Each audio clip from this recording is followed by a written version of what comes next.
এরকম আমি দেখেন আজকে কোথায় আছি, সুন্দর একটা বাড়ি এবং দেখেন এখানে কি পরিবেশ, গ্রামে কিন্তু শহরে না, যেটা চিন্তার বাইরে যে এমন একটা সুন্দর বাড়ি, এমন একটা গার্ডেন, মানে আমি এটাকে বলবো মানে আমাদের অন্য জগৎ, যেই জগতে মানসিক প্রশান্তি সবসময় থাকে।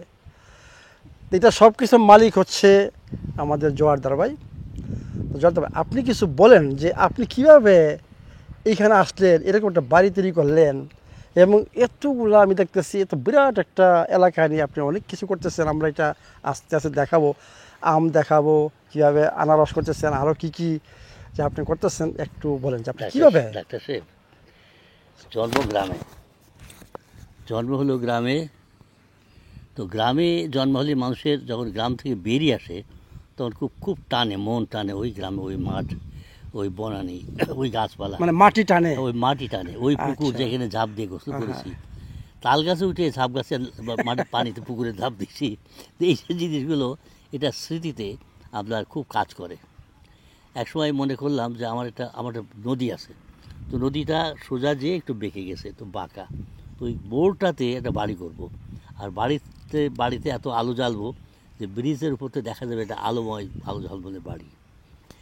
তো ও ধরনের একসময় কিন্তু কল্পনা চলে গেল, যখন আচ্ছা। ছেলেমেয়েরা বিদেশে চলে গেল তখন দেখলাম এটা শুধু কল্পনাই থেকে যাবে, এটা বাস্তব হবে না।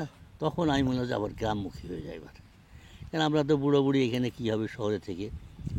তো এই ছোট ছোট করে এখানে জমি কেনা, এবং এটা বড় করে কোনো বাড়ি না, কিন্তু প্রথমে এটা ছিল একটা ছোট ঘর। আমার শ্রমিকরা থাকবে এখানে, যারা চাষবাস করবে তারা থাকবে, তাদের জন্য। ছেলেরা এসে দেখা যাবে যে এরা এখানে ঢুকে যেতে চায়, আচ্ছা, এরা এখানে থাকতে চায়, ছেলে আচ্ছা। মেয়ে। তো এক একজন এক একটা চাহিদা, এই একটা ছোট্ট দোতলা করলাম। এটার সাথে এটা কিন্তু সুইমিং পুল বলতে পারেন আপনি, কী জন্যে, হ্যাঁ এক্স্যাক্টলি তাই দেখা যাচ্ছে। এখানে কিন্তু নাই, কোনো মাছ চাষের জন্য না এটা। আহা, কীভাবে ডাইভ করবে দৌড়িয়ে এসে, সেই ব্যবস্থা এখানে আছে, উপর থেকে দৌড়িয়ে এসে ডাইভ করবে। হ্যাঁ তো এই জন্য Exactly. ফ্ল্যাটগুলো চওড়া করে দেওয়া হয়েছে, ওদের ডিপ করে দেওয়া হয়েছে ওই বাচ্চাদের শৌখিন চাহিদা মেটানোর জন্যে। তারপরে আপনার পদ্ম ফুল, একটা নীলপদ্ম, ওই থাইল্যান্ডের সেই নীলপদ্ম নিয়ে সেই লাগানো। তো অনেকটা শৌখিনতার উপরে, পাশাপাশি আপনার প্যারামাউন্ট শুনলাম যে এরা চাষ করে, অর্গানিক চাষ, প্যারামাউন্ট। আমার মনে হয়, আমি তো কৃষক, আর এই বিষাক্ত খাবার খাওয়ার প্রতি আকর্ষণ কম। আস্তে আস্তে শুরু করলাম। তো সেটা প্রথমে আগে একজন বললো আমাকে যে ডাক্তার পালেকার বলে এক আমরা ভদ্রলোক, চলেন একটু ছায়াতে যাই, আগে যাই। হ্যাঁ আগে যাই একটু। ডাক্তার পালেকার ইয়েতে, আপনার ইন্ডিয়াতে, উনি অর্গানিক কৃষিতে প্রবর্তন করছেন। ওনার সঙ্গে যোগাযোগ করলাম আমরা, উনি রাজি হলেন আমাদের শেখানোর জন্যে। আমি আর শহীদ আহমেদ বলে এক ভদ্রলোক, আমরা ওইদিকে ধাবিত হলাম। দেখলাম বেশ কঠিন, মানে এই দেশের কনটেক্সটে মেলে না। মানে আমাদের এখানে প্রতিযোগিতা, কত বেশি বিষ মিশিয়ে কত বেশি পয়সা আয় করা যায়, এবং এটা কম্পিটিশান ভিত্তিক, হ্যাঁ বিগ কম্পিটিশান। কিন্তু মনে করলাম না, এটা হবে না। জেনে শুনে বিবেক বয়স হয়ে গেছে, এখন যদি এই কথা চিন্তা করতে তো হবে না। তো এই সময় এই ছোটোখাটো করে জমি কিন্তু আস্তে আস্তে কিনা, ছোটোখাটো জমি করছে। আপনি নিজেই আরম্ভ করলেন? হ্যাঁ, নিজে আচ্ছা, নিজে আরম্ভ করলাম, কিন্তু জোড়াতালি আর কি। বুঝছি। একজন কৃষিতে ওই ডিপ্লোমাটের ছেলেকে নিয়ে আসলাম। আহা, এই করতে করতে আপনার এক সময় সৌভাগ্য দুর্ভাগ্য যাই বলেন, এই ভদ্রলোক মিজানকে পেয়ে গেলাম। আচ্ছা, তো এরপরে মিজানকে পেয়ে গেছে, আমি মিজানকে দেখাচ্ছি। এই হচ্ছে আমাদের মিজান। আপনার এর আগের ভিডিওতে সে ছিল অর্গানিক কৃষিতে ডিকশনারি, মানে তাকে সব জায়গায় পাবেন, মানে দুনিয়া আনা আসে কানা আসে, যেখানে যান মিজানকে পাবেন। অর্গানিক কৃষির উনি ডিকশনারি, মানে এনসাইক্লোপিডিয়া। যখনই বলবেন কোনো বিষয়ে ইনস্ট্যান্ট রিপ্লাই পাবেন, ইনস্ট্যান্ট রিপ্লাই। এই জায়গাটা ভালো, বুঝলেন? আপনার সুইমিং পুলে। হ্যাঁ, এটা দেখেন এখানে এমনভাবে কে কীভাবে দৌড়াতে চায়, কে কীভাবে হাঁটতে চায়, সেইভাবে এখানে দেখেন। এখানে কেউ সকালে হাঁটবে, তো তার জন্য ওই ভিতর দেখেন, ওটা ছোট্ট জায়গা, ওটা হচ্ছে গোপন কক্ষ। হ্যাঁ, রাইট, প্রেমিকা যদি বসে বসে ওটা আছে ওখানে, ওদের জন্য আছে গোপন। ওই দেখেন ছোট ঘর, ওর ভেতরে জাস্ট যে চুপচাপ বসে বসে যে যাই করে এসব আছে। তো এইভাবে আস্তে আস্তে শুরু হয়েছে। উনি আসার পরে এটার আমরা ক্ষেত্র পরিধি সব বেড়ে গেছে। আচ্ছা, এটা কি উঠিয়ে ফেললেন? ডিমের খোসা কি হলো? ওই দেখেন, আচ্ছা। এটা মুরগি ডিমের খোসা। হ্যাঁ, একটু দেখাও। এটা আহরণ করা হচ্ছে ক্যালসিয়াম ডেফিসিয়েন্সি মাছের আসতে, ওইটা মাছের খাবার। মাছের, মুরগির, আহা। নিজের আপনার গরুর, সবার আছে ক্যালসিয়াম দরকার আছে। Yes. পাউডার দিয়ে দাও, পাউডার নিয়ে এসো।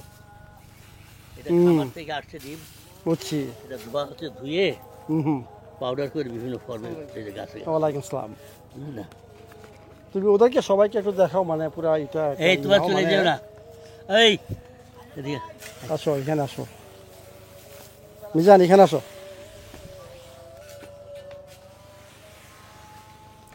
হ্যাঁ, সবাইকে নাও, মানে যারা এখানে থাকেন।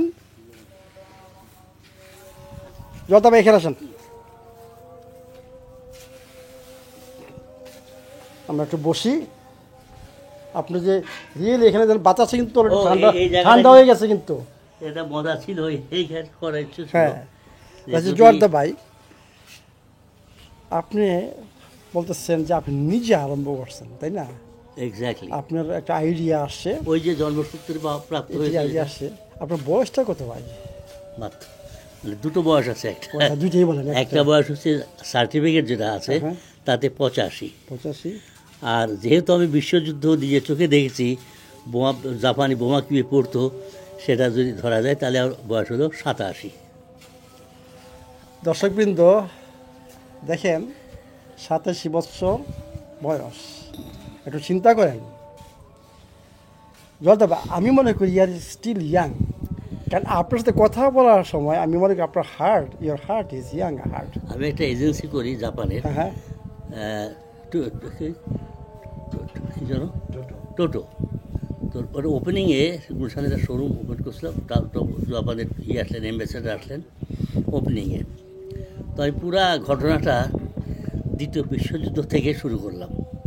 তারপরে রাজা হিরোহিত, তাদের ইকোনমিক ডাম্পিং পলিসি, বুঝলেন না, তারপরে ওদের যে মিনিস্টার, সেকেন্ড ওয়ার্ল্ডের সময় যে ওয়ার মিনিস্টার করলেন, কীভাবে হারিকিরি করলেন, সবগুলো কাহিনি বলার পরে অ্যাম্বাসেডার হা করে, mister Ali, how do no?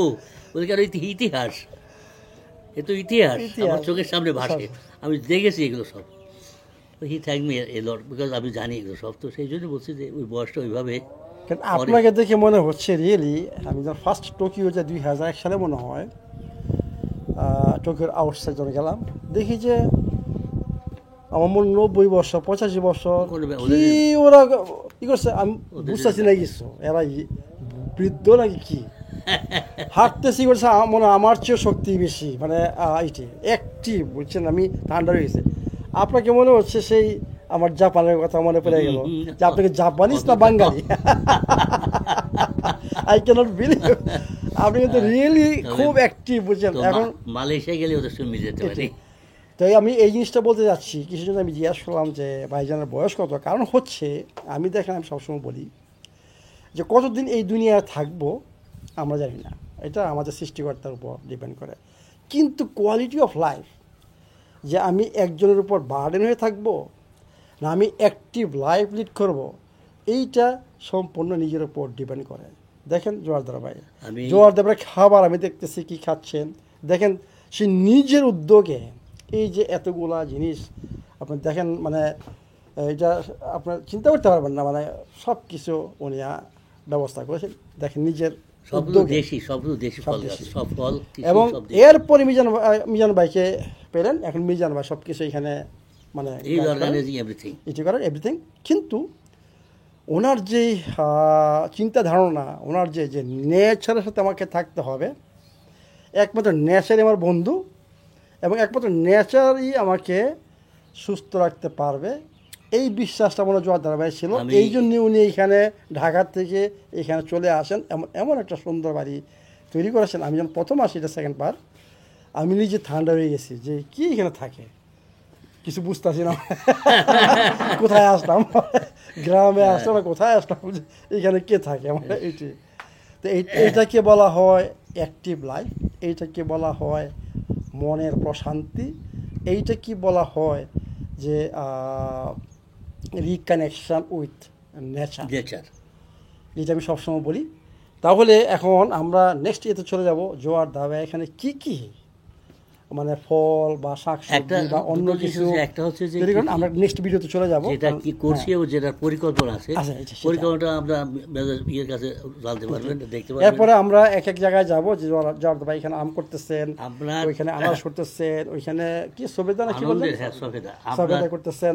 আনন্দের বিষয় যে আনন্দের বিষয়ে ডাক্তার আপনি আসছেন এবং আপনি এটা একটা মেসেজ নিয়ে আসছেন, এটা গুডউইল মেসেজ Exactly, নিয়ে আসছেন, যে exactly. মেসেজটা আমি না, এরকম আমরা যারা চাষ করে স্ট্রাগল করছি আমাদের মতো, আমি একজন চার্টার্ড অ্যাকাউন্টেন্ট, কিন্তু আমি চাষ করার কথাটাই কিন্তু গর্বের সঙ্গে বলতে পারছি আপনার কাছে। আমি জানি না আপনার চারশো নিতে, না। আমার কথা হচ্ছে আপনি একটা আমাদের জন্য উদাহরণ। তো আমি সেটা বুঝলেন তো? আপনি যে কি ইন্সপিরেশন হতে যাচ্ছেন যে এবং কিভাবে, ইন্সপাইরেশন আমাদের জন্য, ইয়াং যে আপনার ইন্সপাইরেশন, যে এই বয়সে যে আমরা অ্যাক্টিভ থাকতে পারি, আমরা সুস্থ জীবনযাপন করতে পারি, দ্যাটস দ্য অ্যাকচুয়ালি পয়েন্ট। এবং আপনার যে আইডিয়া আসছে আমাকে ব্যাক করতে হবে নেশারে, this is the most important thing. বুঝছেন, এটা আমি চাচ্ছি আমাদের ফলোয়ারদেরকে গাছ লাগিয়ে গোড়ায় কেঁচো খুঁজি, তো কেঁচো আসছে কিনা গাছের গোড়ায় Exactly. দেখতে থাকি। স্টপ করে যাও।